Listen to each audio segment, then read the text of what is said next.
মন্ত্রীর গড়ে মন্ত্রীর দলীয় কার্যালয় থেকে ঢিলছোড়া দূরত্বের সরকারি স্কুলের বেহাল দশা ভিডিও পোস্ট করে সামাজিক মাধ্যমে সরব সিপিআইএম মুখপাত্র শতরূপ ঘোষ। পোস্ট করা সেই ভিডিওতে মন্ত্রী তাজমুল হোসেনকে নিশানা বাম নেতৃত্বের। আবারও প্রায় বন্ধ হয় স্কুলের ভেতরে পড়ে থাকা মদের বোতল। ক্যামেরায় ধরা পড়েছে সেই ছবি। ঘটনা সামনে আসতে তৃণমূলকে আক্রমণ গেরুয়া শিবিরের। সাফাই দেওয়ার চেষ্টা তৃণমূলের। শুরু হয়েছে তরজা। মালদার হরিশ্চন্দ্রপুর সদর এলাকায় Harishchandrapur BM junior high school.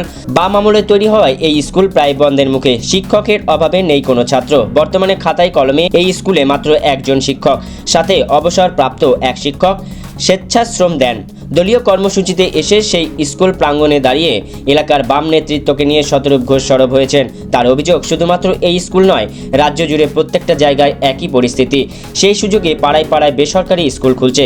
যাদের সামর্থ্য রয়েছে তারা সেখানে পড়ছে, যাদের সামর্থ্য নেই তারা পরিযায়ী শ্রমিক হচ্ছে। স্থানীয় সিপিএম নেতৃত্বের অভিযোগ, বিধায়ক তথা রাজ্যের প্রতিমন্ত্রী তাজমুল হোসেন এই সব দিকে খেয়াল রাখেন না। প্রশাসনিক সভায় মুখ্যমন্ত্রী যখন জিজ্ঞাসা করেন তখন তিনি পোল চান। যদিও তৃণমূলের দাবি এলাকায় আরও অনেক স্কুল রয়েছে, তাদের আমলে ছাত্রদের সাইকেল, পোশাক, বই দেওয়া হচ্ছে। বিরোধীদের অভিযোগ ভিত্তিহীন। আমরা এখন আছি মালদার হরিশ্চন্দ্রপুরে। আপনারা একটা জিনিস জানেন, এই মমতার পশ্চিমবাংলায়, এই তৃণমূল সরকারের আমলে পশ্চিমবাংলায় বিধানসভায় একেবারে ঘোষণা করে 8,500 স্কুল বন্ধ হয়েছে। আর তার বদলে আমাদের রাজ্যে 15 বছরে নতুন করে 22,500-এর ওপর নতুন মদের দোকান লাইসেন্স পেয়েছে, নতুন মদের দোকান খুলেছে। তাই এই যে স্কুল বন্ধ করে মদের দোকান খোলা সরকারের আমলে খালি ঘোষণা করে স্কুল বন্ধ করা যে 8,500, কিন্তু তার বাইরে আরো অসংখ্য স্কুল আছে গোটা বাংলা জুড়ে যেগুলো অঘোষিতভাবে বন্ধ। সেরকম একটা স্কুলের সামনে আমরা এখন দাঁড়িয়ে আছি হরিশ্চন্দ্রপুরে, Malda Harishchandrapur BM junior high স্কুলের সামনে। এই স্কুলটা এমন নয় যে স্কুলটা বামফ্রন্ট আমলে শুরু হয়েছিল, কিন্তু বামফ্রন্ট সরকার আসার আগে এই স্কুলটা একটা একতলা একটা ছোট্ট ঘর ছিল, নামমাত্র একটা স্কুল ছিল। বামফ্রন্ট সরকারের হাত ধরে গোটা মালদার, গোটা বাংলার অসংখ্য স্কুলের মতো করে এই স্কুলটারও যাকে বলে উন্নয়ন মানে মমতা ব্যানার্জির মতো উন্নয়ন নয়, সত্যিকারের উন্নয়ন। এসএসসির মাধ্যমে, টেটের মাধ্যমে শিক্ষক নিয়োগ, ছেলে মেয়েদেরকে মিড ডে মিল দেওয়া থেকে শুরু করে তাদের পড়াশুনো, তাদের জীবনে প্রতিষ্ঠিত করার জন্য একটা স্কুলে যা যা পরিকাঠামো গড়ে তোলা দরকার সেগুলো গড়ে তোলা। প্রত্যেক বছর নিয়ম করে মাধ্যমিক, উচ্চ মাধ্যমিক পরীক্ষা সময় মতো হওয়া, ফলাফল বেরোনো, এলাকায় কলেজ তৈরি হওয়া, এই কাজগুলো হওয়ার মাধ্যমে একটা এই গ্রাম বাংলার একটা সামাজিক ভারসাম্যের পরিবর্তন হয়েছিল। যে প্রান্তিক পরিবার তারা কোনোদিন স্কুলে যাননি, ক্ষেতমজুরের পরিবার, কৃষকের পরিবার, মাঝি, জেলের পরিবার, তার ঘরের ছেলেমেয়েরা স্কুলে পড়াশোনা করে ডাক্তার হয়েছে, ইঞ্জিনিয়ার হয়েছে এই গ্রাম বাংলার বুক থেকে। আজকে এই স্কুলটা বন্ধ হয়ে পড়ে আছে। কেন বন্ধ হয়ে পড়ে আছে?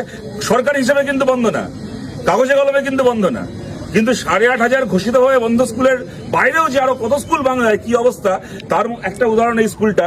এরকম বহু আমাদের হরিশ্চন্দ্রপুরে আছে যেখানে কোনো শিক্ষক বলি নাই, ফাঁকা মাঠ, কোনো মতো প্যারা টিচার কাউকে অমুক তমুক দিয়ে কোনো মতো একটা রক্ষা করছে। এই যে পাশে আবার একটা কলেজ, আমরা হরিশ্চন্দ্রপুর কলেজ, ছেলের শেষ নাই, ITI কলেজ নাম দিল তৃণমূল, কিন্তু ওখানে আর কলেজে কিন্তু পড়াশোনা হয় না। কে হয়? ছাগল, ভেড়া সবগুলো নিয়ে আরেকে কিন্তু সেখানে পড়া করছে। আজকে এই অবস্থার মধ্যে দিয়ে আমাদের চলছে। এবং এখানে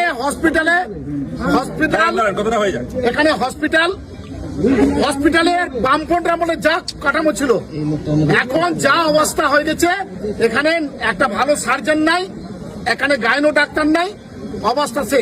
আর একটা মানে ঝাউলিবাজি কলেজ, ওই জিডি কলেজ নাম করে বহুদিন কোটি কোটি টাকা একটা রাজনীতি দল লুটেছে, টাকা দিয়েছে, লুটেছে। আজ পর্যন্ত কলেজের কোনো রেজিস্ট্রেশন নাই, কিছু নাই, অথচ কলেজ নামে কোটি কোটি টাকা লুটছে এখানে আমাদের কাওয়ামুড়িতে। আর আমাদের এখানকার দুঃখের বিষয়, এখানে আছে মন্ত্রী মুখ্যমন্ত্রী প্রশ্ন করছে কি চাই, তো মন্ত্রী বলছে 2-4টা পোল চাই, আর হাজার হাজার সমস্যা নিয়ে এই সমাধান করার কেউ লোক নাই। আর মন্ত্রী চাইছে 2-4টা পোল। এই পোল মন্ত্রীকে আগামী বিজেপি তৃণমূলকে আজকে ঐক্যবদ্ধ আমাদের হতে। দেখুন, সারা রাজ্যের বেহাল অবস্থা, শুধু বিএম জুনিয়র হাই স্কুলের কথা নয়, সারা রাজ্যের শিক্ষা ব্যবস্থা ভেঙে পড়েছে। সেটা তো বোঝাই যাচ্ছে।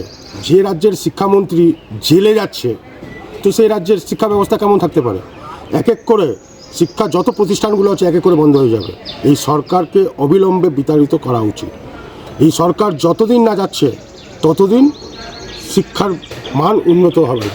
এক এক করে দেখেন না, জুনিয়র বলেন, মাদ্রাসা বলেন, তারপর প্রাইমারি স্কুলগুলো বলেন, প্রাইমারি স্কুলে ছাত্র নেই, সরকারি স্কুলগুলোতে কেউ পড়তে চাইছে না। আর তৃণমূলের নেতারা দেখুন ওনাদের ছেলেমেয়েরা কোথায় পড়াশোনা করছে, সব সিবিএসসি বোর্ডে, দিল্লি বোর্ডগুলোতে পড়াশোনা করছে। আগে নিজের ছেলে মেয়েদেরকে পড়াশোনা করাক, এখানটায় করাচ্ছে না তো শিক্ষার ব্যবস্থা মানে উন্নত হবে কী করে? জানে তো ওরা যে শিক্ষার ব্যবস্থাটা খুব ভেঙে পড়েছে প্রায়, সেই জন্য ওরা নিজের ছেলে মেয়েদেরকে বাইরে পড়াচ্ছে। আচ্ছা, আমাদের তো হরিশ্চন্দ্রপুরবাসী হিসাবে দুর্ভাগ্য, আমাদের বিধায়ক যিনি আছেন তাজমুল হোসেন প্রতিমন্ত্রীও, উনি বিধানসভাতে গিয়ে পোলের দাবি করছেন। ভাবতে পারেন, ইলেকট্রিক পোল, যার কথাতে একটা কথাতে হাজার হাজার ইলেকট্রিক পোল চলে আসবে, কিন্তু উনি শিক্ষা ব্যবস্থাকে দেখতে পাচ্ছেন না যে কী করে শিক্ষা ব্যবস্থা ভেঙে পড়ছে। উনি যখন পোল মন্ত্রী হিসাবে তো ওনার পরিচিতি হয়েই গেছে, তো স্বাভাবিক কথা এখন বোঝাই যাচ্ছে যে মানুষ চাইছে না ওনাকে, আর দলও চাইছে না। তাছাড়া এই সরকার তো সামনে বিধানসভা নির্বাচন, এই সরকারের তো বিসর্জন হবে হবে হবে।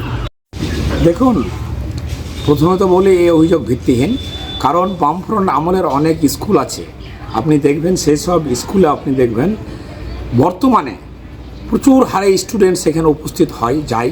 তার কারণ একটাই, সম্মানীয় মুখ্যমন্ত্রী মুখ্যমন্ত্রী হওয়ার পর থেকে আপনি দেখবেন স্কুলমুখী করার জন্য ছাত্রদেরকে ফ্রিতে আপনার ড্রেস দেওয়া হচ্ছে, আপনার সাইকেল দেওয়া হচ্ছে, জুতো দেওয়া হচ্ছে।